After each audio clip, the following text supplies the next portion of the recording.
Hi hello പനക്കത്തിയാന്നേ എല്ലാവർക്കും സുഖമില്ലേ? അപ്പൊ ഇന്ന് നമ്മുടെ മൈ ഓണം കിച്ചൺ സീരീസിൽ 5ാമത്തെ ദിവസമാണ്. അപ്പോൾ ഈ 5ാമത്തെ ദിവസമായിട്ട് നമ്മൾ എന്താ ചെയ്യാൻ പോണെന്നറിയോ? ഇന്ന് നമ്മളൊരു കൂട്ടുകറിയാണ് ചെയ്യാൻ പോകുന്നത്.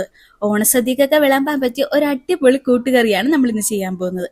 അപ്പൊ അതിനായിട്ട് ആദ്യം വേണ്ടത് കടല ഞാൻ തലേന്ന് തന്നെ വെള്ളത്തിൽ ഇട്ട് വെച്ചിട്ടുണ്ട് കേട്ടോ. അപ്പൊ ഇനി നമുക്കൊന്ന് കഴുകിയെടുക്കാം. അപ്പൊ ഞാൻ തലേന്ന് വെള്ളത്തിലിട്ടപ്പോഴും കഴുകിയിട്ടായിരുന്നു വെള്ളത്തിലിട്ടത് കേട്ടോ.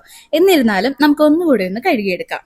എന്നിട്ട് ഇതൊരു കുക്കറിലോട്ടിട്ട് നമുക്ക് വേവിക്കാൻ വെക്കാം. അപ്പൊ ഇതിന്റെ ഒപ്പം തന്നെ ഒരല്പം മഞ്ഞൾ പൊടിയും ചെറിയൊരു സ്പൂൺ മുളക് പൊടിയും കൂടെ ചേർത്ത് കൊടുക്കാം. ഒപ്പം തന്നെ ഞാൻ ഇതിലേക്ക് ഒരു അല്പം ഉപ്പും കൂടെ ചേർത്ത് കൊടുക്കുന്നുണ്ടേ. ഇനി ഇതിലേക്ക് ഒരു 1.5 ഗ്ലാസോളം വെള്ളവും കൂടെ ചേർത്ത് കൊടുക്കുന്നുണ്ട്. എന്നിട്ട് ഇതൊന്ന് മൂടി വെച്ച് നമുക്ക് വേവിക്കാൻ വെക്കാം.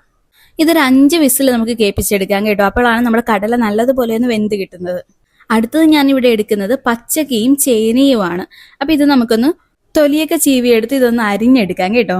പിന്നെ ഈ പച്ചക്ക നമ്മുടെ വീട്ടിൽ തന്നെ ഉണ്ടായതാണ്. ഇതൊരു അത്യാവശ്യം വലുപ്പത്തിൽ നമുക്ക് അരിഞ്ഞെടുക്കാവുന്നതാണ്, തീരെ ചെറുതാക്കണ്ട.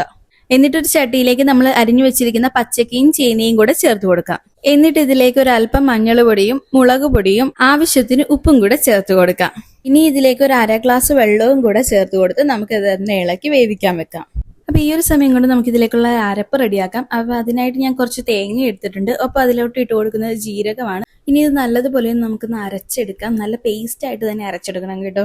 ഈ സമയം കൊണ്ട് നമ്മുടെ ചേനയും പച്ചക്കയൊക്കെ ഇവിടെ റെഡിയായി വന്നിട്ടുണ്ട്. അപ്പൊ നമുക്ക് ഇനി ഇതിലോട്ട് അരപ്പ് ചേർത്ത് കൊടുക്കാം.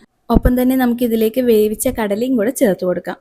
ഇനി ഇത് നല്ലതുപോലെ തിളച്ചു വരുമ്പോൾ നമുക്ക് ഇതിലേക്ക് അല്പം ശർക്കരയാണ് ഞാൻ ചേർത്ത് കൊടുക്കുന്നത്. ഇതുപോലെ ഒന്ന് കുറുകി വരുമ്പോൾ അടുപ്പിൽ നിന്ന് ഇറക്കിയതിനു ശേഷം മറ്റൊരു ചട്ടിയിൽ അല്പം വെളിച്ചെണ്ണ ഒഴിച്ച് എണ്ണ ചൂടായി വരുമ്പോൾ ഇതിലേക്ക് അല്പം കടുക് ചേർത്ത്, കടുക് പൊട്ടി വരുമ്പോൾ അതിലേക്ക് 2-3 വറ്റൽമുളക് കൂടെ ചേർത്ത് ഒപ്പം ഒരു 2 കറിവേപ്പിലയും കൂടെ ചേർത്ത് കൊടുക്കാം. ഇനി ഇതിലേക്ക് അല്പം തേങ്ങ ചിരകിയത് കൂടി ഞാൻ ചേർത്ത് കൊടുക്കുന്നുണ്ട്. ഇനി ഇതുപോലെ ഒന്ന് ഇളക്കി കൊടുത്ത് ഇത് ചെറുതായിട്ടൊന്ന് റോസ്റ്റ് ചെയ്തെടുക്കാം. റോസ്റ്റായി വരുമ്പോൾ ഇതിലേക്ക് അല്പം മുളക് പൊടിയും മഞ്ഞൾ പൊടിയും കുരുമുളക് പൊടിയും കൂടെ ചേർത്ത് നല്ലതുപോലെ ഒന്ന് മിക്സ് ചെയ്തെടുക്കാം.